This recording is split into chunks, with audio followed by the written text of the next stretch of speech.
During World War II, Germany created a weapon so massive, it became the largest cannon ever used in the history of warfare. Yes, it was so enormous that moving it from one place to another required 5 separate trains. And that wasn't even the craziest part. Operating it needed more than 4,000 people. Imagine that. Firing a single shot required massive preparation and months of planning. And when it finally roared, the entire area would shake, like an earthquake had struck the ground itself. The name of this terrifying weapon was Schwerer Gustav. This giant cannon was built by the German company Krupp, with one goal in mind: to destroy the enemy's strongest concrete bunkers, fortresses, and underground facilities from miles away. At the time, defenses like France's Maginot Line and Soviet fortifications were considered nearly impossible to break. Schwerer Gustav was created to do the impossible. Now imagine standing in front of a cannon nearly 47 meters long. That's about the length of 8 tanks, lined up one after another. Its barrel alone measured 32 meters. The opening was so huge, a person could easily crawl inside it. This wasn't just a weapon. It was the size of an entire building. Standing next to it made people look like ants beside a giant monster. The cannon weighed around 1,350 tons. It was so heavy, it couldn't even sit on normal ground. Engineers had to build 4 parallel railway tracks just to support it. 2 tracks carried the cannon itself, while the other 2 were used by giant cranes that assembled it piece by piece. The entire setup was an engineering masterpiece, proof of how far human technology could go. During wartime, transporting the cannon was another massive operation. It had to be disassembled into around 25 large sections and carried separately by train. Once it reached a new location, workers spent nearly 6 weeks putting it back together. Think about that. A month and a half of work before the weapon could even fire. During wartime, that amount of time was incredibly valuable. Thousands of people were involved in the process. Some laid railway tracks, some assembled parts, while others prepared ammunition. The entire area looked more like a small city than a military base. This wasn't just a weapon.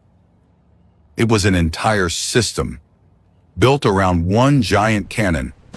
Now let's talk about the most terrifying part: the shells. One of Gustav's high explosive shells was nearly 8 meters long and weighed around 4,800 kilograms.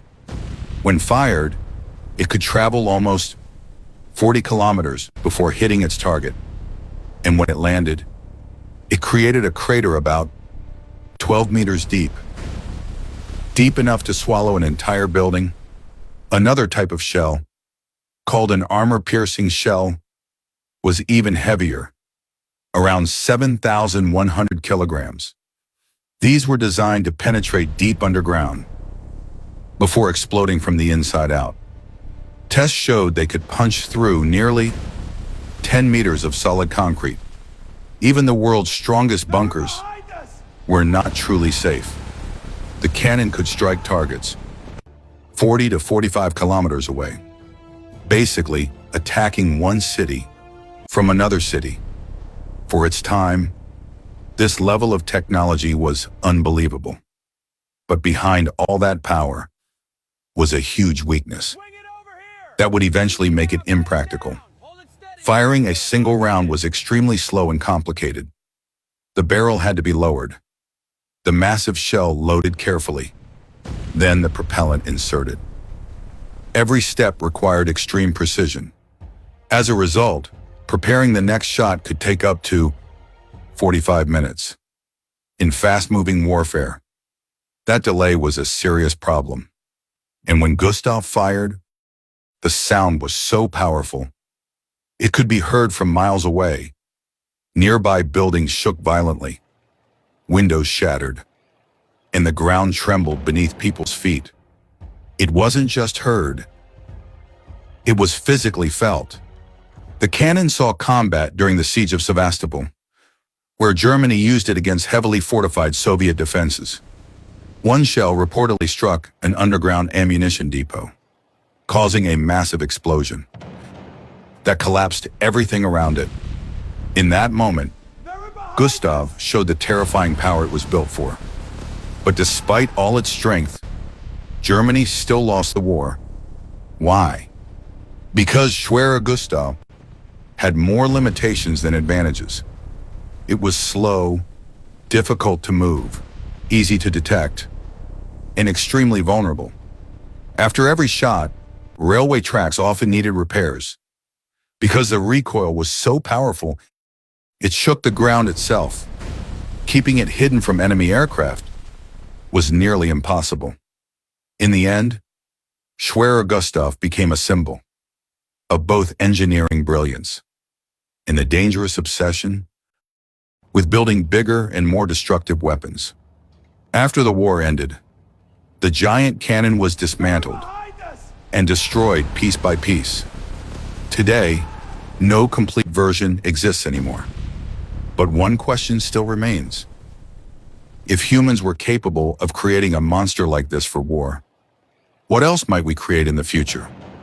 And will those technologies remain tools of war, or someday become a threat to humanity itself?